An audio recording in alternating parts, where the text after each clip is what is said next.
Hi hello ಪ್ರೀತಿಯ ವಿದ್ಯಾರ್ಥಿ ಮಿತ್ರರೇ, ವೆಲ್ಕಮ್ ಟು ಪುನರ್ವಿ ಎಜು ಸಂಸ್ಕಾರ ಚಾನಲ್.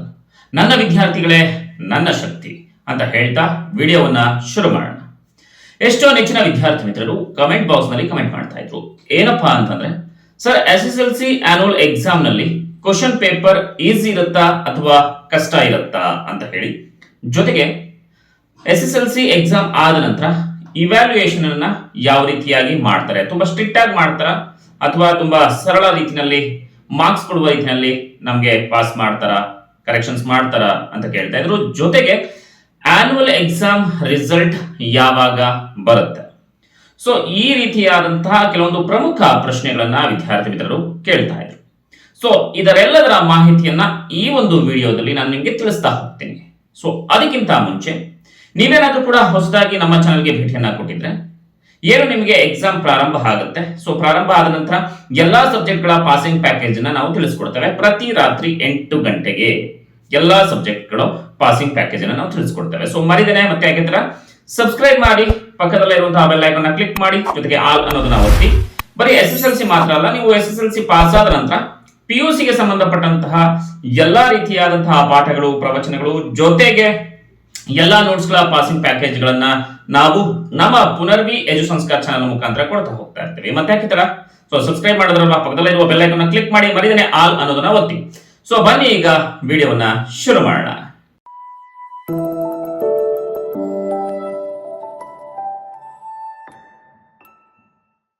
ವಿದ್ಯಾರ್ಥಿಗಳ ಮೊದಲ ಪ್ರಶ್ನೆ ಏನಪ್ಪಾ ಅಂತಂದ್ರೆ, ಸರ್ ಈಗ SSLC ಎಕ್ಸಾಮ್ ಪ್ರಾರಂಭ ಆಗ್ತಾ ಇದೆ, ಕ್ವಶನ್ ಪೇಪರ್ ಯಾವ ರೀತಿಯಾಗಿ ಬರುತ್ತೆ, ತುಂಬಾ ಕಷ್ಟಕರವಾಗಿರುತ್ತಾ ಅಥವಾ ತುಂಬಾ ಈಸಿಯಾಗಿ ಕೇಳ್ತಾರ ಅನ್ನುವಂತಹ ಪ್ರಶ್ನೆ ಎಲ್ಲ ವಿದ್ಯಾರ್ಥಿಗಳ ಮನಸ್ಸಿನಲ್ಲಿ ಗೊಂದಲ ಇದ್ದೇ ಇರುತ್ತೆ. ಎಲ್ಲ ವಿದ್ಯಾರ್ಥಿಗಳ ಪ್ರಶ್ನೆ ಕೂಡ ಇದೇ ಆಗಿರುತ್ತೆ.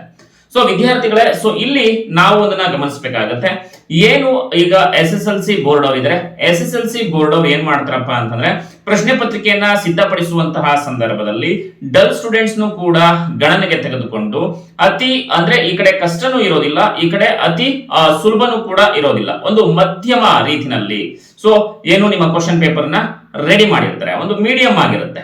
ಓಕೆನಾ? ಅಂದ್ರೆ ನೀವು ಪಾಸ್ ಆಗೋದಿಕ್ಕೆ ಏನೇನು ಕ್ವಶನ್ಸ್ ಅಂದ್ರೆ ತುಂಬಾ ಸರಳ ರೀತಿಯಾದಂತಹ ಕ್ವಶನ್ಸ್ ಆಲ್ಮೋಸ್ಟ್ 35 ಮಾರ್ಕ್ಸ್ ಅಂತೂ ಇದ್ದೇ ಇರುತ್ತೆ.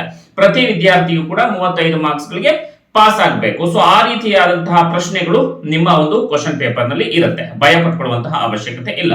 ಸೊ ಜೊತೆಗೆ ಎರಡನೇ ಪ್ರಶ್ನೆ ಏನಪ್ಪಾ ಅಂತಂದ್ರೆ ವಿದ್ಯಾರ್ಥಿಗಳದು, ಸರ್ SSLC ಎಕ್ಸಾಮ್ ಆದ ನಂತರ ಇವ್ಯಾಲ್ಯೂಯೇಷನ್ ಅನ್ನ ಯಾವ ರೀತಿಯಾಗಿ ಮಾಡ್ತಾರೆ, ತುಂಬಾ ಕಷ್ಟ ಇರುತ್ತಾ ಅಥವಾ ತುಂಬಾ ಲೀನಿಯಂಟ್ ಆಗಿ ಕರೆಕ್ಷನ್ ನ ಮಾಡ್ತಾರ ಅನ್ನುವಂಥದ್ದು ವಿದ್ಯಾರ್ಥಿಗಳ ಪ್ರಶ್ನೆ ಆಗಿತ್ತು. ಸೊ ವಿದ್ಯಾರ್ಥಿಗಳೇ, ನಾವು ನಿಮ್ಗೆ ಹೇಳುವಂತದ್ದು ಏನಪ್ಪಾ ಅಂತಂದ್ರೆ, ಕ್ವಶನ್ಸ್ ಅನ್ನ ಅಂದ್ರೆ ಕ್ವಶನ್ ಪೇಪರ್ ಅಲ್ಲಿ ನಿಮ್ಗೆ ಗೊತ್ತಿರುವಂತಹ ಕ್ವಶನ್ಸ್ ಯಾವ್ದಿದೆಯೋ ಅದೆಲ್ಲವನ್ನು ಕೂಡ ನೀವು ಉತ್ತರ ಪತ್ರಿಕೆ ಅಂದ್ರೆ ಆನ್ಸರ್ಸ್ ಪೇಪರ್ಸ್ ಮೇಲೆ ಬರ್ದಿರ್ತೀರಾ. ಜೊತೆಗೆ ನೀವು ಮಾಡ್ಬೇಕಾಗಿರುವಂತದ್ದು ಮತ್ತೊಂದು ವಿಚಾರ ಏನಪ್ಪಾ ಅಂತಂದ್ರೆ, ನಿಮಗೆ ಗೊತ್ತಿರ್ಲಿ ಗೊತ್ತಿಲ್ಲದೇನೆ ಇರಲಿ, ಸೊ ಆ ಒಂದು ಪ್ರಶ್ನೆಗೆ ರಿಲೆವೆಂಟ್ ಆಗಿ ನೀವು ಆನ್ಸರ್ ಅನ್ನ ಬರಿಬೇಕಾಗತ್ತೆ. ಯಾವಾಗ ನೀವು ರಿಲೆವೆಂಟ್ ಆಗಿರುವಂತಹ ಆನ್ಸರ್ಸ್ ನ ಬರ್ತಿರ್ತಾರೋ ಅದಕ್ಕೆ ಮಾರ್ಕ್ಸ್ ಕೂಡ ಇವ್ಯಾಲ್ಯೂಯೇಟರ್ ಅಂದ್ರೆ ಮೌಲ್ಯಮಾಪಕರು ಕೊಡ್ತಾರೆ. ಜೊತೆಗೆ ಅಕಸ್ಮಾತ್ ನಿಮಗೆ ಗೊತ್ತಿಲ್ಲದೇನೆ ಯಾವ ಒಂದು ಪ್ರಶ್ನೆಗಳನ್ನು ಕೂಡ ಬಿಟ್ಬಿಟ್ಟು ಬರೋದಕ್ಕೆ ಹೋಗಬೇಡಿ. ಓಕೆ, ಗೊತ್ತಿಲ್ಲ ಅಂತ ಹೇಳಿ ಗೊತ್ತಿಲ್ಲದಿರುವ ಪ್ರಶ್ನೆಗಳಿಗೆ ಅಟ್ಲೀಸ್ಟ್ 1 ಲೈನ್ 2 ಲೈನ್ ಅಥವಾ 3 ಲೈನ್ಸ್ ನ ಏನೋ ಬರಿತಾ ಬನ್ನಿ, ಅದಕ್ಕೆ ಒಂದಷ್ಟು ಮಾರ್ಕ್ಸ್ ಅಂತೂ ಕೊಟ್ಟೆ ಕೊಡ್ತಾರೆ. ಸೊ ನೆಕ್ಸ್ಟ್ ನೀವು ಮಾಡಬೇಕಾಗಿರುವಂತದ್ದು ಏನಪ್ಪಾ ಅಂತಂದ್ರೆ, ಸೊ ಏನು ಪರೀಕ್ಷೆಯನ್ನ ಬರೆಯುವಂತಹ ಸಂದರ್ಭದಲ್ಲಿ ನಿಮ್ಮ ಬರವಣಿಗೆ ಅದ್ಭುತವಾಗಿರ್ಲಿ, ಅಂದವಾಗಿರ್ಲಿ. ಓಕೆನಾ? ಸೊ ಕರೆಕ್ಷನ್ಸ್ ತುಂಬಾನೇ ಲೀನಿಯಂಟ್ ಆಗು ಕೂಡ ಕೆಲವೊಂದು ಸಂದರ್ಭದಲ್ಲಿ ಮಾಡ್ತಾರೆ. ಅಕಸ್ಮಾತ್ 28, 29 ಅಥವಾ 30, 31 ಮಾರ್ಕ್ಸ್ ತೆಗೆದುಕೊಂಡಿರ್ತೀರಾ. ಸೊ ಈ ಸಂದರ್ಭದಲ್ಲಿ ನಿಮಗೆ ಪಾಸಿಂಗ್ ಮಾರ್ಕ್ಸ್ ಒಂದು 4 ಮಾರ್ಕ್ಸ್ ಬೇಕಾಗುತ್ತೆ. ಸೊ ಆ ಸಂದರ್ಭದಲ್ಲಿ ಎಲ್ಲರೂ ಕೂಡ ನೀವು ಆನ್ಸರ್ಸ್ ನ ಬರ್ತಿದ್ರೆ ಅಲ್ಲಿ ಹುಡುಕಿ ಇವ್ಯಾಲ್ಯೂಯೇಟರ್ ನಿಮ್ಗೆ ಮಾರ್ಕ್ಸ್ ಅನ್ನ ಕೊಡ್ತಾರೆ, 35 ಮಾರ್ಕ್ಸ್ ಗೆ ತಂದು ನಿಲ್ಲಿಸ್ತಾರೆ. ಜೊತೆಗೆ ಗ್ರೇಸ್ ಮಾರ್ಕ್ಸ್ ಇರೋದ್ರಿಂದ ನಿಮ್ಗೆ ಭಯ ಬೀಳುವಂತಹ ಅವಶ್ಯಕತೆ ಇಲ್ಲ. ಇನ್ನು ನೆಕ್ಸ್ಟ್ ಮುಂದಿನ ಪ್ರಶ್ನೆ ಏನಪ್ಪಾ ಅಂತಂದ್ರೆ, ಎಕ್ಸಾಮ್ ಆದ ನಂತರ ನಮಗೆ ಯಾವಾಗ ರಿಸಲ್ಟ್ ಅನ್ನ ಕೊಡ್ತಾರೆ ಸರ್ ಅಂತ ಕೇಳ್ತಾ ಇದ್ರು. ಈಗ ಆಲ್ರೆಡಿ ಸೆಕೆಂಡ್ PUC ವಿದ್ಯಾರ್ಥಿಗಳಿಗೆ ಅನೌನ್ಸ್ ಆಗಿದೆ, ಏನು ರಿಸಲ್ಟ್ ಯಾವಾಗ ಅಂತ. ಮೇ ತಿಂಗಳು 10ನೇ ತಾರೀಕಿನೊಳಗಡೆ ಅವ್ರಿಗೆ ರಿಸಲ್ಟ್ ಬರುತ್ತೆ.